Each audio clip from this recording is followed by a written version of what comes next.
podcast de Health Innovation da MIT Technology Review Brasil. Apresentado por Origin Health.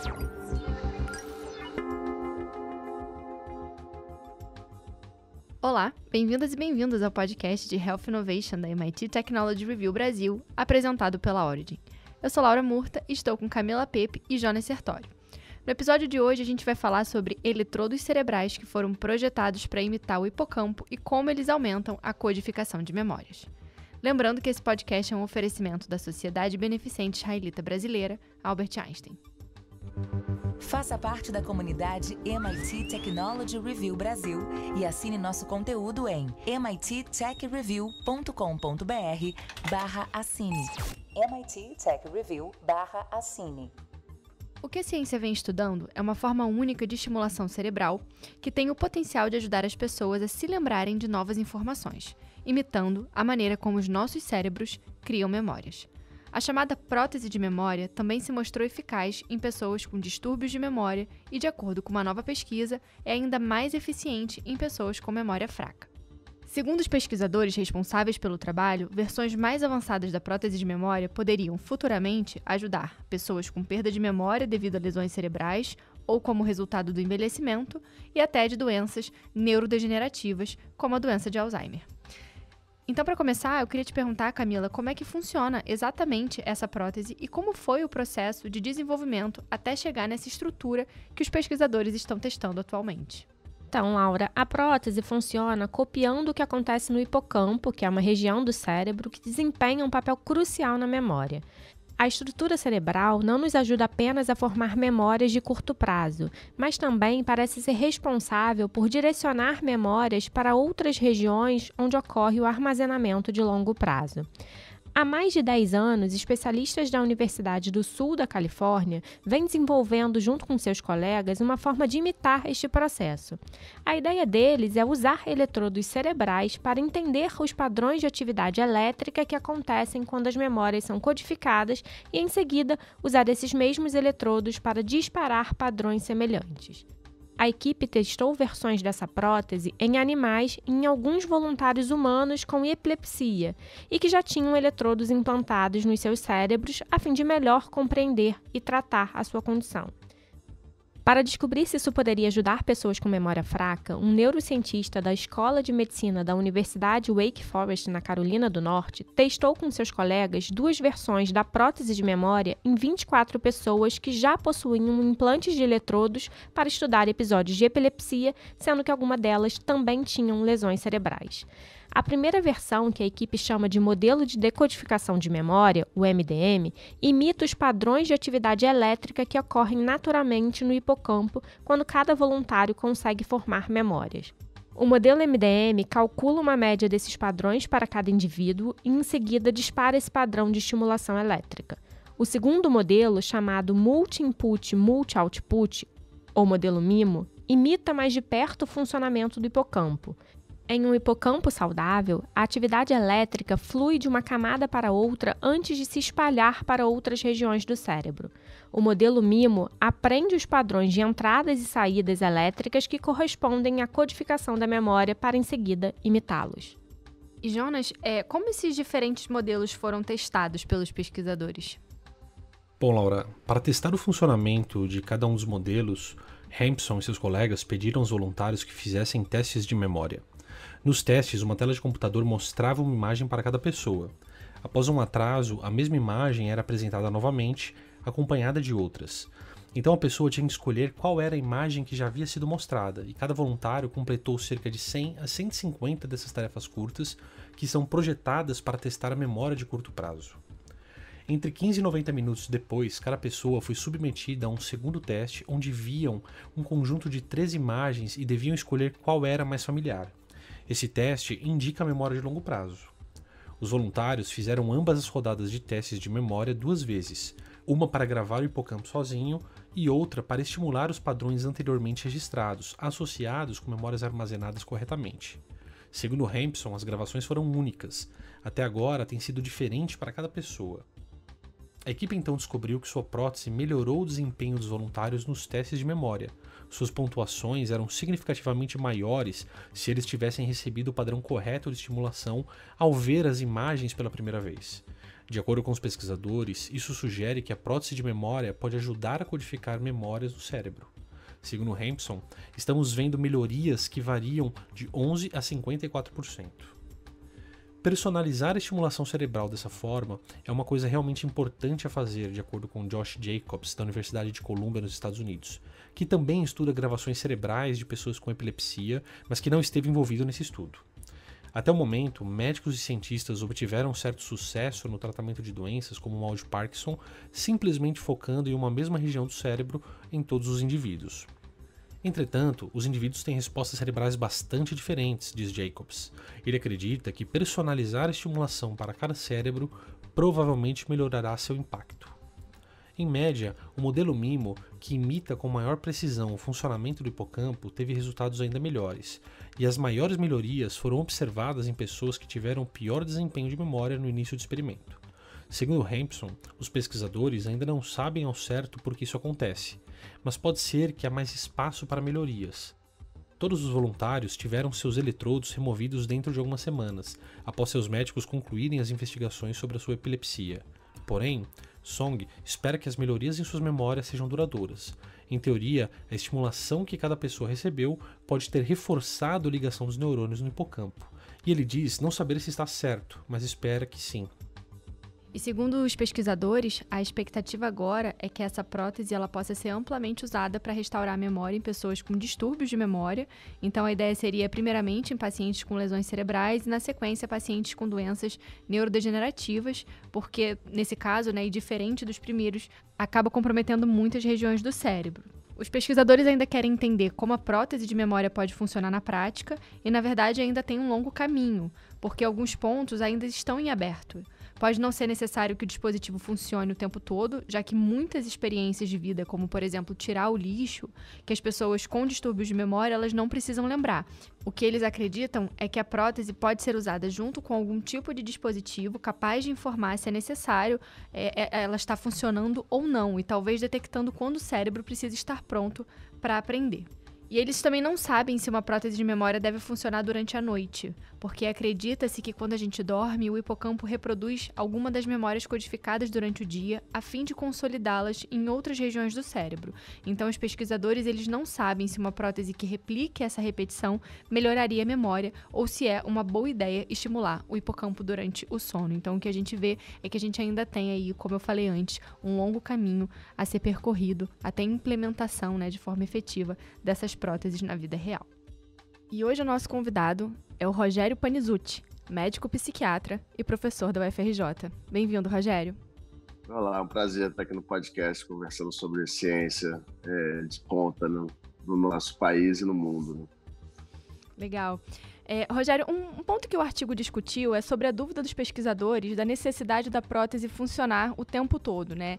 Os pesquisadores, eles acreditam que ela pode ser usada junto com algum tipo de dispositivo capaz de informar se é necessário ela estar funcionando ou não, talvez detectando quando o cérebro precisa estar pronto para aprender. Queria que você explicasse um pouco para a gente como é que funciona isso, né? Como seria o uso desse dispositivo? Essa é uma das grandes perguntas da neurociência que versa sobre quando que você vai memorizar ou não algo que está acontecendo. Na verdade, se formos pensar em relação ao funcionamento do nosso cérebro, está aí um grande desafio, porque a gente está o tempo todo entrando em contato com milhões de informações e não são todas as informações que nós vamos memorizar. Então, esse determinante, se eu memorizo ou não memorizo uma determinada coisa, é alvo de pesquisa há muitos anos, né? O que a gente acha que tem determinados aspectos das informações, determinados aspectos dos estímulos que definem isso. Eu vou memorizar ou não vou memorizar aquilo. Lógico, quando a gente pensa em relação a esse implante, os eletrodos, né, um device determinando se vai potencializar ou não uma memória, essa decisão ela é uma decisão, pode ser simples, né? Se eu estou num ambiente que não tenho nada que precisa ser memorizado em comparação com o ambiente, por exemplo, se eu estou assistindo uma aula, se eu estou estudando alguma coisa. Então, isso é fácil de determinar se eu ligo ou não ligo o dispositivo, né? Se eu quero ou não quero potencializar as memórias sendo feitas naquelas que estão sendo processadas naquele momento. Mas, obviamente, que no dia a dia a gente pensa isso como algo mais complexo em relação a quais as memórias que seriam várias ou não de serem potencializadas, né? Até entra numa questão até que a gente chama de neuroética, né? Então, que entra toda, quando a gente fala de aperfeiçoamento do funcionamento cerebral, sempre a gente tem que discutir isso, né? Como isso vai ser utilizado e quais são os determinantes. Agora, em relação a ligar ou não ligar o potencializador da nossa memória no dia a dia, definitivamente isso é necessário, né?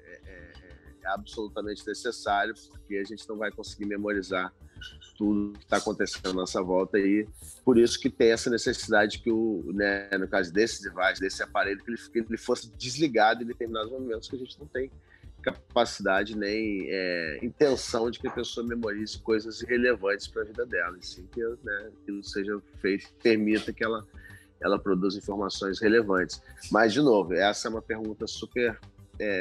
essa fronteira ela não é uma fronteira bem demarcada, não é uma fronteira fácil de ser definida. E óbvio que a gente pode pensar assim, em relação a isso, né? Se é uma pessoa vamos pensar no mundo hipotético, a pessoa está com doença de Alzheimer e você consegue colocar um implante que faça o hipocampo dela funcionar para que ela volte a formar algumas memórias novas. Quais são as memórias que a gente vai priorizar? Provavelmente, se eu for pensar no dia a dia, pode ser que seja importante que ela comece a memorizar o que está acontecendo no dia a dia dela, se ela comeu, se ela não comeu, etc. Isso é diferente de quando a gente vai pensar em pessoas que possam ter potencialização de uma memória em termos de deficiência de aprendizado, etc. Que aí seria outra situação. A pessoa precisa de um aumento de memória para o aumento do aprendizado dela, no caso, uma deficiência mental, uma deficiência de aprendizado mais específico. Entende? Então, esse ligar ou desligar esse botão, ele é bastante complexo, eu diria assim, mas obviamente que é necessário.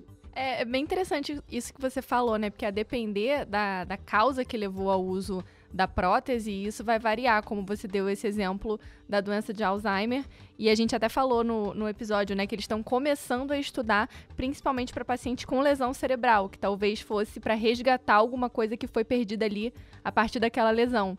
Então, teria isso, essa diferença, né? A prótese, talvez o princípio dela fosse o mesmo, mas o dispositivo teria que variar a depender do caso. Definitivamente. E uma coisa importante a gente fazer sempre a distinção. Quando se fala em termos de hipocampo, e esse estudo ele é focado na memória, no processamento de informações de memória no hipocampo, a gente está falando do aprendizado, né? Porque o hipocampo aprende e ele manda a informação para outros lugares do cérebro onde ela vai ser armazenada. Então, a ideia é que você potencialize os novos aprendizados, não que você consiga recuperar memórias perdidas. Essas é um outro desafio, né? Entendi, perfeito, Rogério. E aproveitando ainda nessa linha, né, da necessidade de funcionamento do dispositivo o tempo todo, eu vi que existe um questionamento entre os pesquisadores sobre a necessidade dessa prótese funcionar durante a noite, que está até em linha aqui com isso que a gente vem tá conversando sobre o ligar e desligar esse botão, né? E como você falou, quando a gente dorme, essa questão do hipocampo, ela reproduz algumas memórias codificadas durante o dia para que elas possam ser consolidadas, né, em outras regiões do cérebro. E eu vi que os pesquisadores ainda não sabem se essa prótese que replica, né, essa repetição melhoraria a memória ou se é uma boa ideia a gente estimular o hipocampo durante o sono. Por quê? Porque parece que é possível que um dia a gente possa substituir o hipocampo por uma outra região. Só que também li que existe um questionamento, né, entre os pesquisadores sobre a dificuldade de se replicar completamente um hipocampo saudável por conta da estrutura que contém dezenas de milhões de neurônios. E aí eu queria que você explicasse um pouco pra gente se isso realmente teria esse lado positivo, né, da substituição da região, mas também essa dificuldade, quão difícil é a gente fazer essa substituição. Então vamos começar pela questão do sono, que ligamos ou não ligamos o aparelho durante a noite. Por que essa preocupação? Existem vários estudos no mundo Inclusive tem o pesquisador Siddhartha Ribeiro, que é um neurocientista brasileiro muito conhecido mundialmente, que é um dos estudiosos disso, tem um livro chamado Oráculo da Noite, onde ele fala sobre isso, né? Professor Siddhartha Ribeiro, da Universidade Federal do Rio Grande do Norte. E nesse livro ele destaca muito esse papel dos sonhos no aprendizado, né? Do sono de uma forma geral no aprendizado e quais seriam os correlatos dos sonhos das nossas atividades oníricas.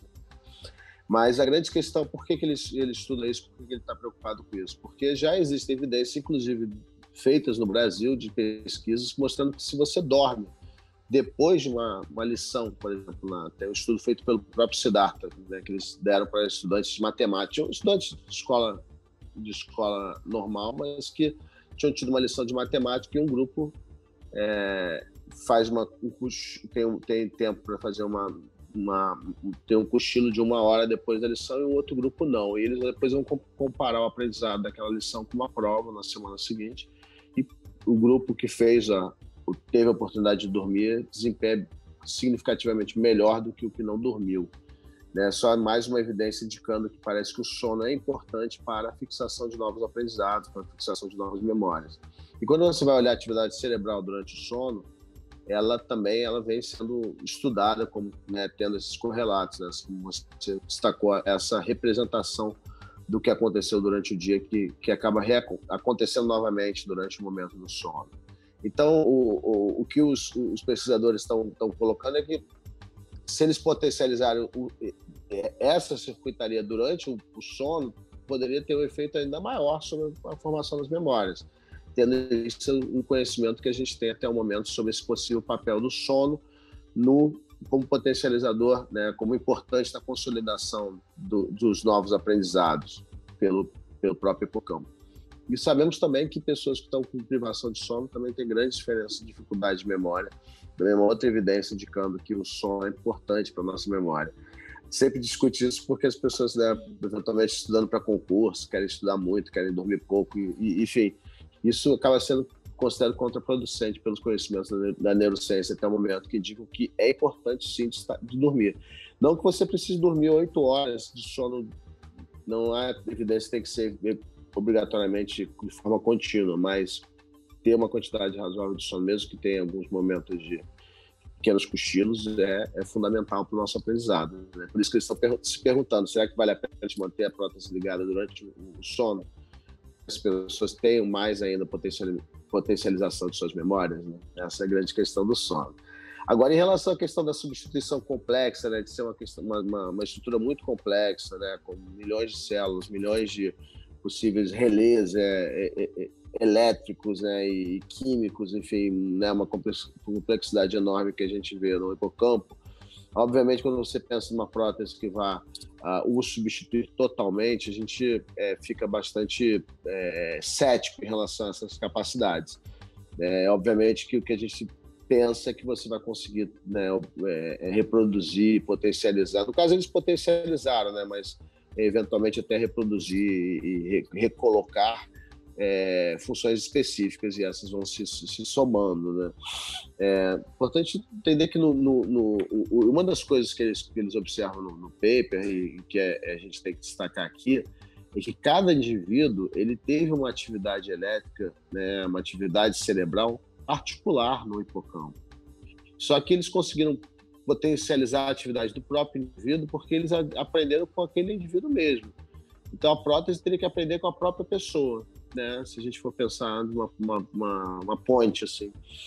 E isso nem sempre vai ser possível. Se a pessoa já não tem, né, não está formando novas memórias, não está com o hipocampo destruído, como é que você vai medir como é que o hipocampo daquela pessoa deveria funcionar? Então são desafios que nós temos ainda pela frente. Eu acho que o trabalho contribui nesse sentido, de entender que o padrão, quando a gente fala de atividade cerebral, ela tem um caráter, né, digamos, aleatório, um pouco, tem um caos ali, né? Então, o padrão dentro desse caos pode ser uma coisa muito particular. E é o que a gente vê muito nos estudos de neurofisiologia, né? Que o cérebro ele se comporta de uma forma muito particular, muito individual.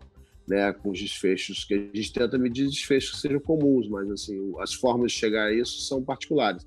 E é o que eles observam quando eles mediram a atividade cerebral dessas pessoas quando elas estavam memorizando, que o padrão da circuitaria do hipocampo, que eles, né, da pessoa que estava sendo medida, ele era individual. E quando eles repetiram esse padrão através do implante, dos eletrodos, eles repetiram de forma individual. Então, aí eles conseguiram potencializar a memória das pessoas.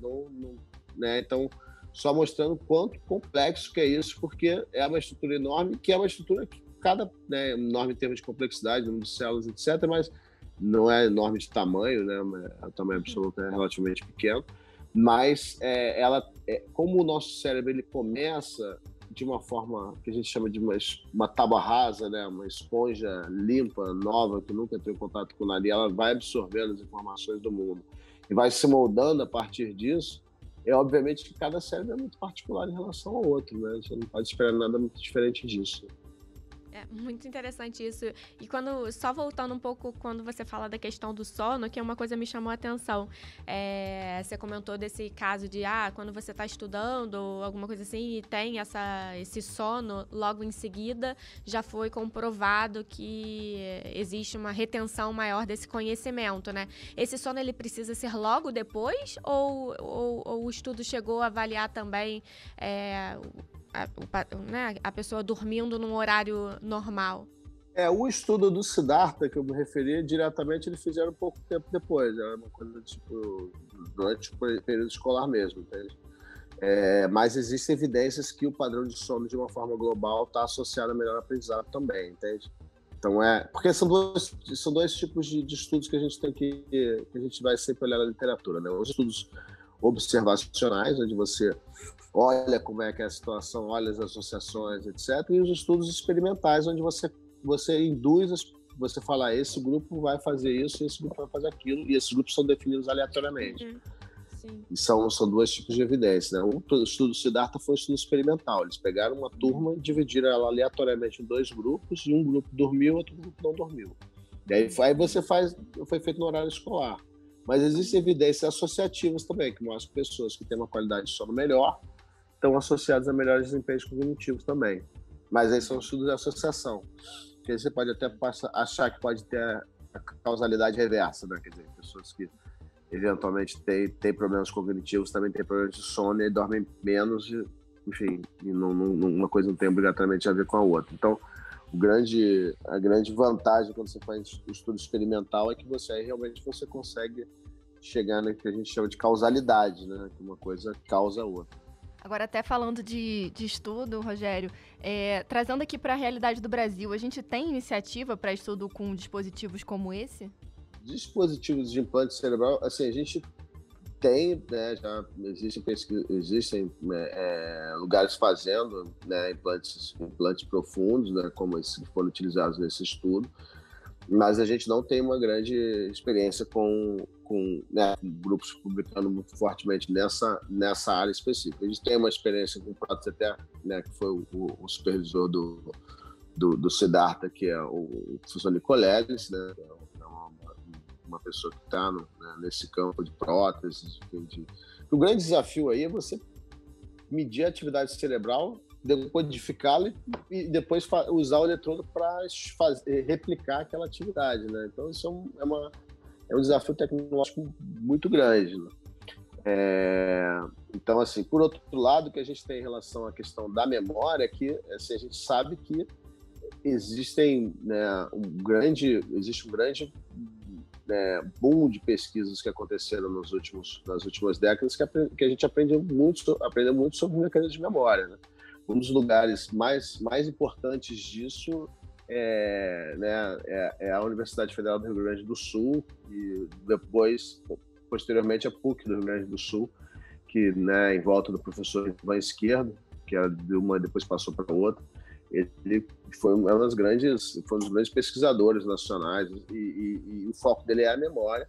Ele é reconhecido, né, foi uma pessoa reconhecida mundialmente, inclusive da Academia Nacional de Ciência dos Estados Unidos. Enfim, então o Brasil tem uma história, né, forte, né, em relação a pesquisas na área de memória.